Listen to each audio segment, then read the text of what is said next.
तो आज हम बात करेंगे इंट्रोडक्शन टू इलेक्ट्रिक करंट। अब इलेक्ट्रिक करंट बेसिकली क्या है, अगर हम इसको सादा लफ्जों में डिफाइन करते हैं तो हम कहते हैं जी कि अगर एक क्रॉस सेक्शन से, यानी अगर आप एक फॉर एग्जांपल एक आप जो है वो रॉड ले लें, एक मेटल है ये, ठीक है। मेटल बेसिकली वो होते हैं जिसमें से इलेक्ट्रिक करंट पास कर जाता है। अब फर्ज करिए ये मेटल है, ठीक है। अब आप यहाँ पे खड़े हो जाएं, फॉर एग्जांपल ये हमारा क्रॉस सेक्शन है। क्रॉस सेक्शन बेसिकली अगर आप देखें तो ये जो फ्रंट अगर कोई सिलेंडर टाइप होगी कोई चीज, लाइक मीन लॉन्ग शेप के अंदर, लाइक इस तरह से, तो ये जो फ्रंट एंड होता है, I mean this is called cross section. इसी तरह ये इसके cross section through out the surface जो है वो होते हैं।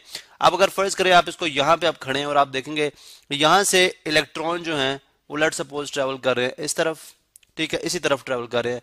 यानी आपने देखा जी कि फर्स्ट सेकंड के अंदर 2 इलेक्ट्रॉन ट्रेवल कर गए, ठीक है, फिर अगले सेकंड के अंदर 2 इलेक्ट्रॉन कर गए, फिर अगले सेकंड के अंदर 2 इलेक्ट्रॉन कर गए या 3 इलेक्ट्रॉन कर गए। तो बेसिकली इलेक्ट्रॉन एक सर्टेन डायरेक्शन में मूव कर रहे हैं। अब आप क्या देखते हैं जी कि हम देखते हैं कि चार्ज, यानी कितने कूलम चार्ज जो भी पास करता है, चार्ज जो पास करता है पर यूनिट टाइम, ठीक है, पर यूनिट सेकंड, वो बेसिकली हमारे पास कहलाता है करंट, जिसको हम आई से डिनोट करते हैं। ये हमारे पास कहलाता है करंट, ठीक है। अब हमने बात की थी charge per unit time through any cross section, यानी किसी भी क्रॉस सेक्शन एरिया से, क्रॉस सेक्शनल एरिया से जो पर सेकंड के लिहाज से चार्ज पास करेगा उसको हम करंट बोलेंगे, ठीक है। हम सिंपल वर्ड्स में कहते हैं जी फ्लो ऑफ चार्जेस, यानी चार्ज जब फ्लो करता है तो करंट कैरी करता है। किस तरह से हमने देखा था कि एक बॉडी जो है, यानी चार्ज जो है, इसके हमने डिटेल में बात की थी, बॉडी के ऊपर चार्ज कैसे आता है, चार्ज क्या चीज है। लेकिन हम जनरली बात करते हैं सादा लफ्जों में कि चार्ज जो है वो एक मटेरियल की, यानी एक मैटर की प्रॉपर्टी है जिससे वो दूसरी बॉडीज के ऊपर फोर्स ऑफ अट्रैक्शन या रिपल्शन लगाता है, यानी उनको अट्रैक्ट करेगा या रिपेल करेगा। इसी बेसिस के ऊपर हमने चार्ज को 2 कैटेगरीज में डिफाइन किया था। हमने बोला था जी चार्ज हमारे पास पॉजिटिव भी होता है और चार्ज हमारे पास जो है वो नेगेटिव भी होता है, ठीक है, नेगेटिव भी होता है। अब अगर पॉजिटिव और नेगेटिव की बात करते हैं, ठीक है, तो हमने देखा जी चार्ज अगर पॉजिटिव है और चार्ज नेगेटिव है तो फिर हम यूं भी बात कर लेते हैं कि चार्ज जो है वो जब तक स्टैटिक है तब तक हम उसको सिंपल ये बोलेंगे कि वो एक इलेक्ट्रोस्टैटिक चार्ज है। लेकिन जब चार्ज मूव करेगा, चूंकि चार्ज मूव कर सकता है, अब ये चार्ज बॉडी जब मूव करेगी तो ये क्या कहलाएगी, ये कहलाएगी करंट, इलेक्ट्रिक करंट। अब ये एक करंट पास करिए, जब ये चार्ज यहां से यहां पे मूव करेगा तो ये करंट पास करिए। अब अगले क्वेश्चन है जिसको हम डिटेल में स्टडी करेंगे कि ये चार्ज कैसे आता है, चार्ज कहां कहां से ट्रेवल करता है, किस किस तरह से चार्ज ट्रेवल करता है। देखिए चार्ज जो है वो जो इलेक्ट्रिक करंट है, ठीक है, वो ड्यू टू पॉजिटिव चार्ज भी हो सकती है, ठीक है, पॉजिटिव चार्ज भी होती है, ड्यू टू नेगेटिव चार्ज भी हो सकती है। यानी पॉजिटिव चार्ज ट्रेवल करें तब भी जो है वो करंट प्रोड्यूस होगा, नेगेटिव चार्जेस ट्रेवल करते हैं तब भी करंट प्रोड्यूस होगा।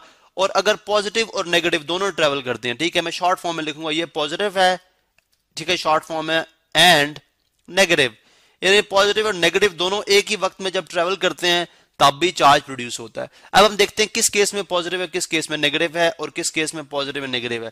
सबसे पहले हम नेगेटिव की बात करते हैं, चूंकि मेटल हम ज्यादा उनसे अवेयर हैं, हमें ज्यादा उनके बारे में मालूमात है। आप देखें फॉर एग्जांपल ये अगर एक मेटल रॉड है, ठीक है, हमने देखा जी मेटल रॉड जो है वो रूम टेम्परेचर पे इसके अंदर फ्री इलेक्ट्रॉन्स होते हैं। क्या होते हैं जी? फ्री इलेक्ट्रॉन्स, ठीक है, फ्री इलेक्ट्रॉन्स। इलेक्ट्रॉन का सिंबल आप जानते हैं कि स्मॉल ई से लिखते हैं। फॉर एग्जांपल ये स्मॉल, इसके अंदर फ्री इलेक्ट्रॉन है। अब ये फ्री इलेक्ट्रॉन कहां से आते हैं, ठीक है, सबसे पहली बात है कि देखें एक जो न्यूट्रल एटम है, फॉर एग्जांपल ये हमारे पास न्यूट्रल एटम है जिसके अंदर मैं सिंपली रफली form positive negative positive, definitely उसका न्यूक्लियस होगा, इलेक्ट्रॉन रिवॉल्व कर रहे होंगे, लेकिन हम उसको एक सिंपल फॉर्म में शो करते हैं कि पॉजिटिव एंड नेगेटिव जो है वो चार्जेस जो इसके ऊपर मौजूद हैं, जो कि इलेक्ट्रिकली क्या है, न्यूट्रल है। या बल्कि हम अगर प्रॉपर फॉर्म में लिखना चाहते हैं तो यही होगा कि देखें इसके सराउंडिंग में इलेक्ट्रॉन मूव कर रहे हैं, सेंटर में इसके क्या है, न्यूक्लियस है, ये पॉजिटिव है, ठीक है, और यहाँ पे इलेक्ट्रॉन जो है वो रिवॉल्व कर रहे हैं। अब होता क्या है कि हम देखते हैं जी कि अगर 0 degree centigrade, I mean -273 degree centigrade temperature कर दिया जाए, जो कि 0 केल्विन के इक्वल होता है, जहां पे हम बात करते हैं जी कि अगर इतना कम टेम्परेचर कर दिया जाए तो हम सपोज करते हैं कि जो चार्जेस होते हैं वो ऑलमोस्ट स्टेशनरी हो जाते हैं, ठीक है, यानी एट रेस्ट में चले जाते हैं। अब देखें जब आप -273 डिग्री सेंटीग्रेड ये टेम्परेचर है जो कि 0 केल्विन के इक्वल है, अब अगर रूम टेम्परेचर की बात करते हैं तो वो ऑलमोस्ट होता है 27 डिग्री सेंटीग्रेड, या मतलब 25 से 30 डिग्री सेंटीग्रेड तक जो है उसको लिया जाता है। अब अगर आप देखें इसमें 25 अगर -273 से 27 डिग्री सेंटीग्रेड तक आए तो मतलब आपने कितना टेम्परेचर दिया, अगर डिफरेंस देखें 273 ये और 27 ये, ठीक है, तो ये बन जाएगा हमारे पास ऑलमोस्ट 300 केल्विन, 300 केल्विन, बिकॉज ये 0 केल्विन के इक्वल है। 0 केल्विन से आप जो है वो अब देखें -273 डिग्री सेंटीग्रेड जो है वो किस 0 केल्विन के इक्वल है, ठीक है, या 27 केल्विन के इक्वल है। तो 20 अगर डिग्री सेंटीग्रेड में देखें तो 300 डिग्री सेंटीग्रेड में भी आपने इतना ही टेम्परेचर दिया, 300 डिग्री सेंटीग्रेड आपने टेम्परेचर इंक्रीज किया तब ये 27 डिग्री सेंटीग्रेड पे आया। तो आप इतना ज्यादा जब टेम्परेचर देंगे डेफिनेटली जो इसके आउटर मोस्ट इलेक्ट्रॉन होंगे वो रिवॉल्व करते करते करते करते फॉर एग्जांपल इस तरह से मूव कर रहे हैं तो यहां से क्या होगा, यहां से बाहर निकल जाएंगे। अब जब बाहर निकल जाएंगे तो डेफिनेटली ये एक एटम की बात किया है, जाहिर है इसके अंदर मॉलिक्यूल्स है, मॉलिक्यूल्स पे छोटे छोटे एटम से बने हैं। अब एटम के दरमियान जो स्पेसिस होती हैं, फॉर एग्जांपल अगर आप ये देखें एटम के दरमियान जो स्पेसिस हैं लाइक यहां पे, ठीक है, यहां पे ये इलेक्ट्रॉन जो है वो मूव करते हैं, ठीक है, फ्रीली मूव करते हैं इस मेटल बॉडी के अंदर।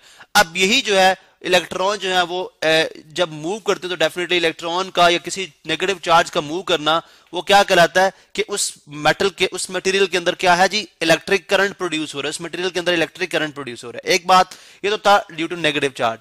अब पॉजिटिव चार्ज कहां पे होता है, हम सेमीकंडक्टर को स्टडी करेंगे नेक्स्ट चैप्टर में, ठीक है, यहां पे जस्ट हम उसका हवाला दे रहे हैं। सेमीकंडक्टर के अंदर यानी ऐसा मटेरियल जो जिसके अंदर इलेक्ट्रॉन यानी चार्ज को फ्लो करने की 50% कैरेक्टरिस्टिक होती है, 50% वो चार्ज को ट्रेवल करने देता है, 50% ट्रेवल नहीं करने देता।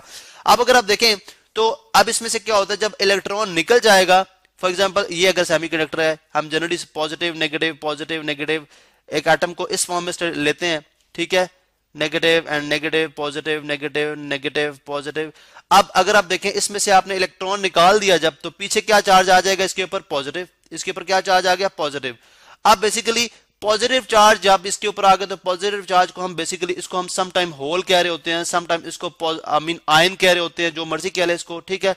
अब जब होल्स मूव करते हैं, ठीक है, जिनको हम पॉजिटिव चार्ज कह रहे हैं, तो तब भी करंट प्रोड्यूस होता है, बिकॉज होल्स को हम पॉजिटिव चार्ज ले रहे हैं, तो जब होल मूव करेंगे तो तब भी करंट प्रोड्यूस होगा।